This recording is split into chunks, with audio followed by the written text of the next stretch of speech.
جس وقت پاناما کا مسئلہ چل رہا تھا ex prime minister Nawaz Sharif کا، تو یہ پرسیپشن اس وقت جاگ گئی تھی کہ اب یہ ان کا ڈاؤن فال ہے، ان کو جانا ہی پڑے گا۔ اس کی وجہ یہ ہے کہ پرائم منسٹر ایک کمپرومائزنگ پوزیشن کے اندر آگے تھے، ان کو اپنے کیسز کے لیے، اپنے ایویڈنس کے لیے، اپنے مقدمات کو فیس کرنے کے لیے پتہ نہیں کہاں کہاں کمپرومائز ہونا پڑے گا، یہ اس وقت پرسیپشن تھی۔ اور ایک پرائم منسٹر، ملک کا ہیڈ آف دا گورنمنٹ جو ہوتا ہے، اگر اس کو اتنا بڑا کیس بن جائے، وہ اتنی بڑی پوزیشن اس کی کمپرومائز ہو جائے، تو then he has to resign. انہوں نے بہرحال نہیں کیا، لیکن at the end of the day supreme court کا فیصلہ آیا اور ان کو جانا ہی پڑا۔ بہت سے لوگوں کے نزدیک یہ جو جتنا معاملہ چل رہا ہے علی ظفر رپورٹ کا، جہانگیر ترین کا، یہ عمران خان صاحب کے لیے ایک پیناما سکینڈل سے کچھ کم ثابت نہیں ہو سکتا یا ہو پائے گا۔ اس کی وجہ یہ ہے کہ جو لیٹسٹ رپورٹس آئی ہیں غیر مصدقہ ہیں لیکن ذرائع کی اطلاعات ہیں، ایون میں نے پرائم منسٹر ہاؤس سے بھی آج کنفرم کیا اس کے حوالے سے، وہ یہ ہے کہ علی ظفر نے اپنی رپورٹ جو ہے وہ پرائم منسٹر کو سبمٹ کر دی ہے، اور اب پرائم منسٹر کی طرف سے اس رپورٹ کو ریلیز نہیں کیا جا رہا، ابھی تک فیصلہ نہیں ہو پا رہا، اور بادی النظر میں یہ پرسیپشن ابھر رہا ہے کہ شاید اس رپورٹ کے اندر جہانگیر ترین کو پرٹیکولرلی اس کیس کے اندر، یہ جو ایف آئی اے کے کیسز ہیں جن میں شہزاد اقبال جو ہے، شہزاد صاحب جو ہے ان کے اوپر، شہزاد اکبر صاحب کے اوپر بہت زیادہ ملبہ ڈالا ہے جہانگیر ترین نے کہ وہ بائسڈ ہوئے ہوئے ہیں، وہ ان کو وکٹیمائز کر رہے ہیں، وہ شاید ان کیسز کی حد تک یہ رپورٹ شاید یہ رپورٹ دے چکی ہے پرائم منسٹر کو۔ یہ غیر مصدقہ اطلاعات ہے، میں آپ کو جو بتا رہا ہوں کہ جہانگیر ترین کے ساتھ زیادتی ہو رہی ہے۔ اب پرائم منسٹر ہاؤس کا بادی النظر میں یہ المیہ ہے اس وقت کہ اگر یہ رپورٹ شائع کرتے ہیں تو اس میں نقصان یہ ہے کہ اس میں جہانگیر ترین کو اگر میرٹ پہ بھی فیور مل گئی ہے تو پوری دنیا بشمول اپوزیشن یہ کہے گی کہ پرائم منسٹر نے پریشر میں آ کے، کمپرومائز ہو کے، جہانگیر ترین گروپ کے پریشر میں آ کے بجٹ پاس کرانے کے لیے، حکومت بچانے کے لیے پنجاب کی اور فیڈرل میں این آر او دے دیا ہے جہانگیر ترین کو، تبھی یہ سینیٹر علی ظفر سے رپورٹ ایسی لکھوائی گئی ہے جس میں جہانگیر ترین کو فیور دی گئی ہے۔ اور فیور والی رپورٹ جو ہے اس کے اندر یہ پرابلم بھی ہے کہ اس کا مطلب یہ ہوا کہ اگر یہ جہانگیر ترین جو ہے فیور ان کو نہیں دی گئی اور میرٹ پہ فیصلہ ہوا ہے، اگر یہ بھی مان لیا جائے تو اس کا مطلب یہ ہے دوسرا جو ڈاؤن فال ہے پرائم منسٹر کے اوپر وہ بھی بڑا خطرناک ہے۔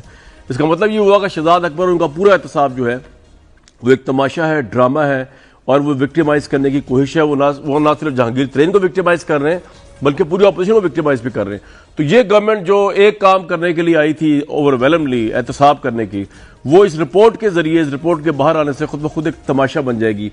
یہ ایک ڈیلیما ہے، المیہ ہے بادی النظر میں پرائم منسٹر کے سامنے۔ اگر رپورٹ کو ریلیز نہیں کرتے تب اس کی کریڈیبلٹی پہ شک اٹھے گا، کیونکہ اب جہانگیر ترین گروپ کے لوگوں نے کہنا شروع کر دیا ہے کہ یہ رپورٹ جو آپ کے پاس آئی ہے اس کو شائع کر دیا جائے عوام کے سامنے۔ تو یہ ایک بہت بڑا ایشو ہے، اور اس سے بڑھ کر جو ایشو ہے، اگر یہ ساری باتیں غلط ہیں جو میں نے آپ کو بتائی ہیں، اور بیرسٹر علی ظفر کی رپورٹ کے اندر جو ہے وہ جہانگیر ترین کو کوئی فیور نہیں دی گئی، بلکہ کہا گیا کہ نہیں شہزاد اکبر صحیح کام کر رہے ہیں، ایف آئی اے صحیح کام کر رہی ہے، احتساب صحیح ہو رہا ہے، تو پھر وہ جو گروپ بیٹھا ہوا ہے پنجاب میں، وہ پہلے تو بجٹ کا اجلاس پاس نہیں ہونے دے گا، وہ مستعفی بھی ہو جائے گا، اور وہ مستعفی ہوئے یا انہوں نے بجٹ کا اجلاس پاس نہ کرنے دیا، بزدار صاحب گئے تو پھر پرائم منسٹر کہاں قائم رہیں گے۔ یہ اوور آل ڈیلیما ہے جو پیناما جیسا ڈیلیما ہے۔ ٹھیک ہے اس میں کرپشن کیسز پرائم منسٹر کے نہیں ہیں، لیکن ان کی پوزیشن کمپرومائز ہو رہی ہے اسی طرح جس طرح نواز شریف صاحب کی ہوئی تھی۔ ڈاکٹر صاحب پہلے تو ہمیں یہ بتا دیجئے کہ اطلاعات کے مطابق پرائم منسٹر آفس کو، پرائم منسٹر کو یہ رپورٹ مل گئی ہوئی ہے، اس بارے میں آپ کچھ بتانا پسند کریں گے؟ اس کے بعد میں سوال پٹ کرتا ہوں آپ سے۔ میری تو خیر ایسا اطلاعات نہیں ہے، اگر آپ کہہ رہے ہیں، اگر آپ کی انفارمیشن ہے تو مل گئی ہوگی، لیکن ایک چیز جو میں آپ کے اور قوم کے سامنے رکھنا چاہتا ہوں، اور میں بہت سارے ٹاک شوز میں کہہ چکا ہوں کہ میں اپنے لیڈر کو جانتا ہوں، میں نے اپنے لیڈر کے ساتھ وقت گزارا ہے، ٹریول کیا ہے، دیکھا ہے فیصلوں میں، میٹنگز میں۔ تو جس عمران خان کو میں جانتا ہوں، اور آپ جیسے کہہ رہے ہیں جی رپورٹ آ گئی ہے تو پتہ نہیں، اگر کوئی اس میں کلیئر ہے کہ چینی کے اس بحران میں جس کے بھی نام ہیں، میں آپ کو اور قوم کو یقین دلاتا ہوں کہ کسی سطح پہ prime minister Imran Khan compromise نہیں کریں گے۔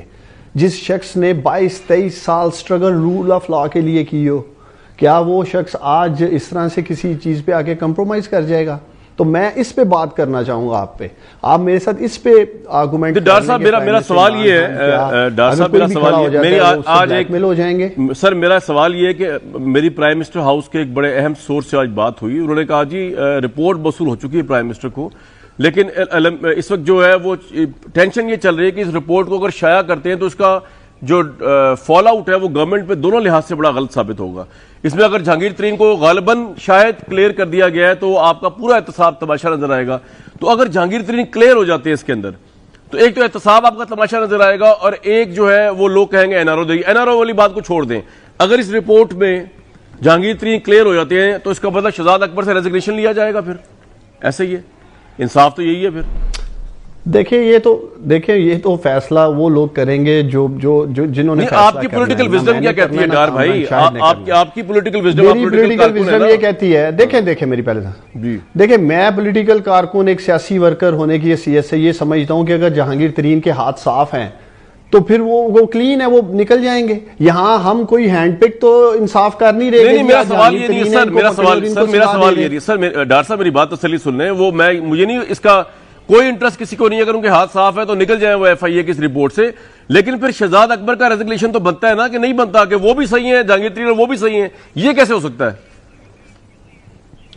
دیکھیں پہلے میری بات سمجھیں. دیکھیں یہ سارے نام جو بھی آپ لے رہے ہیں, جہانگیر ترین ہو, شریف خاندان ہو, زرداری خاندان ہو, اور بڑے دیگر افراد کے نام میڈیا پہ چلتے رہے ہیں, یہ سب چینی کے کاروبار میں ہیں. اب 115 روپے تک سر یہ چینی کا ایشو نہیں ہے, یہ جو ایف آئی آر میں ڈار صاحب میں اس پہ آتا ہوں. ڈار صاحب یہ چینی کا ایشو نہیں ہے, وہ کہہ رہے ہیں ایف آئی آر میں چینی کا نام تک نہیں ہے. وہ تو اور بڑے مسئلے مسائل ہیں. یہ جو 3 ایف آئی آر کے اوپر ہوئی ہوئی ہے, اس کا چینی کے اس شوگر کمیشن رپورٹ سے کوئی تعلق نہیں ہے. یہ تو کچھ اور سیپریٹ معاملے, اس میں چینی کا ذکر بھی نہیں ہے. جی چلے میں آپ کی اسی بات کا جواب دے دیتا ہوں. چلے چینی کا ذکر نہیں ہے, 2-3 ایسی چیزیں ڈیورنگ انویسٹیگیشن سامنے آ گئی ہوں گی جہاں وہ سمجھتے ہیں کہ غیر قانونی کام کیا گیا یا قانون کی خلاف ورزی کی گئی ہے. یہی ہے نا کیس, یہی ہوگا نا. یہ ایسے ہی ہے کہ اگر آپ کسی کی انویسٹیگیشن کیس یہ نہیں ہے سر, کیس یہ ہے کہ یا تو جہانگیر پتہ چلتا ہے یار ڈیورنگ انویسٹیگیشن اس نے ڈاکہ بھی ڈالا ہے. ڈار صاحب یہ سن لیں سر, یہ کیس نہیں, کیس یہ ہے کہ یا تو جہانگیر ترین پہ یہ ایف آئی آر صحیح ہے علی ظفر رپورٹ کے مطابق, یا ان ایف آئی آر کی حد تک ان کے ساتھ زیادتی ہو رہی ہے, شہزاد اکبر کر رہے ہیں. اس صورت میں نے کہا ریزگنیشن تو بنتا ہے نا شہزاد اکبر کا, یا نہیں بنتا؟ دیکھیں وہ جو بھی لوگ ہیں, ہم تو یہاں عزتیں اچھالنے کے تو لیے نہیں بیٹھے ہیں, یا ہم پولیٹیکل وکٹمائزیشن کرنے کے لیے تو نہیں بیٹھے ہیں. اپوزیشن ضرور یہ ایک نیریٹیو یا چورن بھیج سکتی ہے جی کہ یہاں پولیٹیکل وکٹمائزیشن کی جا رہی ہے. یہی زبیر صاحب کلپ نکالیں, یہی ساری اپوزیشن کہتی رہی ہے جی جہانگیر ترین اے ٹی ایم مشین فائدے لے رہا ہے, ملک سے بھاگ گیا, بھگا دیا ہے, پرائم منسٹر کبھی ہاتھ نہیں ڈالیں گے. یہی ان کا بیانیہ رہا ہے. ایک تو میں آپ کو قوم کو کلیئر کر دوں, نہ ہی ہم اپوزیشن کے پریشر میں یہ سارے معاملات لے کے چل رہے ہیں. جن اداروں کا کام ہے اکاؤنٹیبلٹی کرنا, رول آف لا کو انشور کرنا, ان کو آج آزاد چھوڑا ہوا ہے. یہی وجہ ہے کہ آپ کی نیب نے 400 ارب روپے سے زیادہ رقم ریکور کی ہے. کامران شاہد پاکستان کی تاریخ میں بتائیں جب کی نیب بنی ہے اتنی اماؤنٹ نہیں کور کی گئی. وجہ کیا ہے کہ پرائم منسٹر آج آپ کا کسی مافیا کی سرپرستی نہیں کر رہا, آج عمران خان کسی لٹیرے کا ساتھ نہیں دے رہا, اس لیے ریکوریاں ہو رہی ہیں. ڈار صاحب آپ ٹھیک کہہ رہے ہیں, ڈار صاحب بالکل آپ ٹھیک کہہ رہے ہیں, ریکوریاں ہو رہی ہیں, لیکن آپ کا جو نیریٹو تھا کہ یہ کرپٹ ہے جن کو توڑ کے آپ آئے سٹیٹس کو, زرداری صاحب اور نواز شریف صاحب, ان سے تو ایک پائی وصول نہیں آپ نے کی. اس کا پتہ ان کی کرپشن تو ابھی تک آپ کے 3 سالہ دور میں ثابت نہیں ہو سکی, جبکہ بقول آپ کے نیب بھی آزاد ہے, ایف آئی اے بھی آزاد ہے. نواز شریف اشتہاری ہیں, نہیں کرپشن ثابت تو نہیں ہے, بھاگے ہوئے ہیں, 11 سال کی سزا ہے, کنوکٹڈ ہیں, 11 سال کی سزا ہو چکی ہے نواز شریف کو, اسی لیے بھاگے ہوئے ہیں ملک سے, اشتہاری ہیں.